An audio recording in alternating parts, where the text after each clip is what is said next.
جی، آپ نے پوچھا ہے کہ ہمیں کیسے پتہ چلے گا کہ ہم اللہ کی یاد سے غافل ہیں؟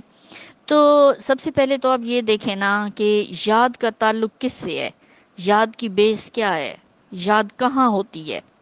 یاد کا تعلق دل سے ہے، دل میں یاد ہوتی ہے، ٹھیک ہے نا؟ اب دل ہمارے سارے جسم پر حکمران ہے۔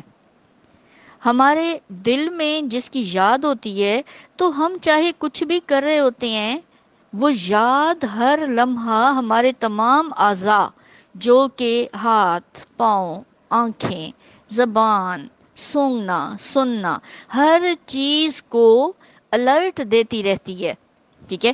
کہ جس کی یاد سے دل آباد ہے، اس کی رضا اور خوشی میں ہی اپنا کام کرنا ہے، ٹھیک ہے؟ کیونکہ دل حکمران ہے، اب اس پر جس کی حکومت ہے، آرڈر اسی کا چلے گا۔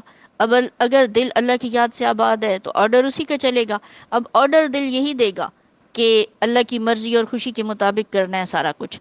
اب اگر ہمارے جسم کے اعضاء، سوچ جو کہ دماغ سے ہوتی ہے، خیال، سوچ، ہاتھ، پاؤں، زبان، کان، سارا کچھ، آنکھ، ہمارا وہ کام کر رہی ہے جو اللہ کی پسند اور رضا کا ہے، اور اسے رک رہی ہے جو کہ اللہ کی ناراضگی کا باعث بنتے ہیں، تو اس کا مطلب ہے ہمارا دل اللہ کی یاد سے آباد ہے۔